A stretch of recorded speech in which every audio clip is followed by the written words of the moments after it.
네, 안녕하세요. 공간디자인랩 김한솔 실장입니다. 저는 오늘 저희 사무실에 나와 있는데요. 제가 오늘 사무실에서 이렇게 인사드린 이유가 구독자분들의 궁금증을 풀어드리기 위해서 이렇게 나왔습니다.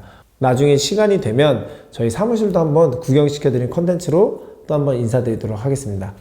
제가 오늘은 어떤 컨텐츠를 들고 왔냐면 인테리어 사기 피하는 방법. 클라이언트 분들이 인테리어 사기 피하는 방법이 뭐냐고 많이 물어보셨는데 제가 이거에 대해서 오늘 설명해 드리도록 하겠습니다.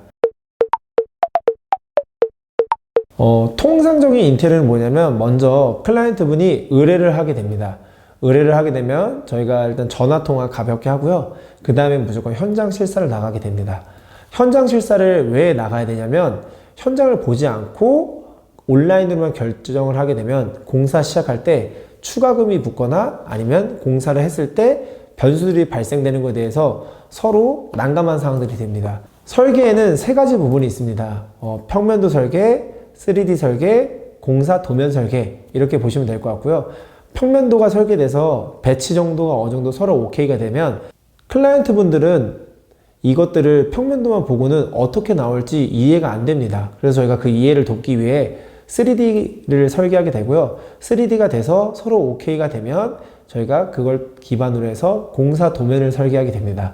그래서 실제로 평면도나 3D가 다 서로 OK 된 상태에서 공사를 시작하게 되면 저는 싱크로율이 거의 95% 이상 된다고 보시면 될 것 같습니다. 이렇게 해서 저희가 의뢰가 되고 그 다음에 현장 실사를 가게 되고 도면 설계를 하고 공사를 하게 되고 이런 구조로 된다고 보시면 될 것 같습니다.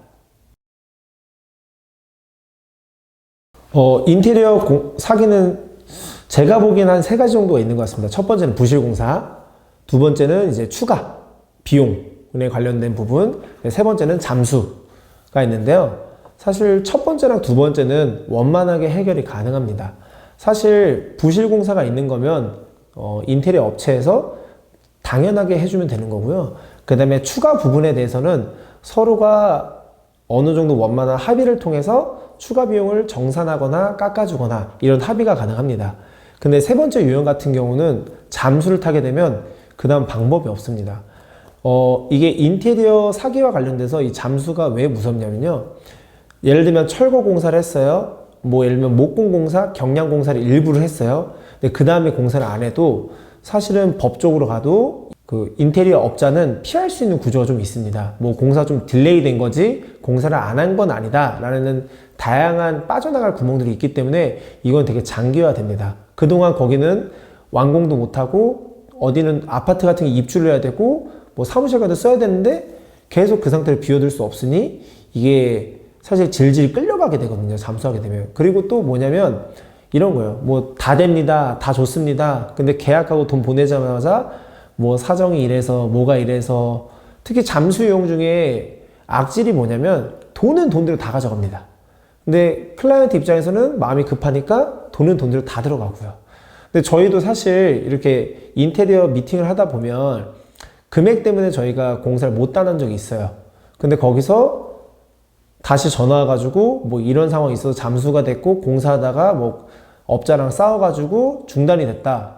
근데 저희가 들어갈 수가 없습니다. 그 좀 더 깊이 들어가면 유치권이라는 게 있고 이미 공사가 된 거에서 우리가 막 뜯고 다시 들어가고 이런 것들이 더 난감하기 때문에 사실은 이게 다른 업체가 아니면 다른 인테리어 업자가 들어오는 구조가 쉽지 않습니다. 그래서 저는 인테리어 사기 중에 제일 큰 사기는 잠수, 큰 사기라고 보고 있습니다. 저는 일단 크게 두 가지라고 보는데요. 첫 번째는 인테리어 실내 면허가 있냐? 실제로 이 법상 공사 금액이 1,500만 원 이상은 인테리어 면허 있는 업체랑 공사 계약을 해야 됩니다. 그래서 저는 첫 번째 면허가 있어야 된다. 두 번째는 사무실을 가봐야 된다.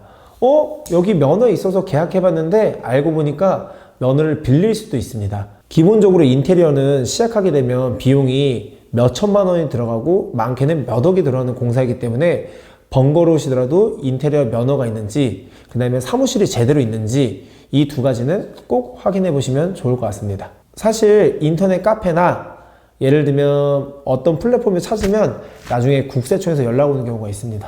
나라에 내라 라고 가끔 독촉 전화도 오거든요. 그렇기 때문에 사기 예방 중에 세금 납부 관련해서는 완납 증명서를 제출하라고 하면 저는 좋을 것 같습니다. 저는 일단 그 인테리어 사기 예방이랑 좀 비슷하다고 생각하는데요. 첫 번째는 면허가 있어야 된다. 두 번째, 사무실을 방문해 봐야 된다. 세 번째는 하자증권을 발행해 주는 곳인지 체크해 봐야 된다. 네 번째는 포트폴리오를 확인해 보라입니다. 앞에 있는 것들은 당연히 사기 예방과 관련돼 있어서 무조건 체크해야 되고요. 여기서 내가 더 좋은 업체, 나랑 잘 맞는 업체를 찾아보려면 포트폴리오를 확인해 보시면 좋을 것 같습니다. 플랫폼이 많이 발달돼 있어서 플랫폼을 통해서도 많이 공사를 하시는데요. 중요한 건 플랫폼에서도 모두 다 면허가 있는 게 아니기 때문에 면허는 플랫폼과 상관없이 꼭 업체들한테 체크하시면 좋을 것 같습니다. 저는 사실 이게 인테리어 사기를 당했을 때 사실 환경들이 너무나 다르고 조건들도 다르고 스토리가 다 다르기 때문에 쉽진 않겠지만 저는 아까 전에 사기 예방에 그 업체 확인하는 부분 있잖아요. 면허하고 회사 확인 말고 계약서를 쓸 때 좀 더 꿀팁이 있는 것 같은데요. 공사 대금을 너무 많이 주면 안 됩니다. 당연히 공사 착수금이라고 해서 줘야 되지만 이게 공정별로 나눠서 번거롭지만 공정별로 나눠서 주는 것이 저는 좀 합당하다고 봅니다.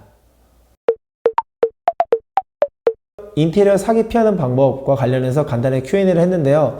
여러분의 고민이 좀 풀렸으면 좋겠습니다. 만약에 고민이 풀리지 않거나 질문이 있다면 댓글로 남겨주시면 제가 댓글로 답변 드리고 또 다른 컨텐츠로 찾아뵙도록 하겠습니다.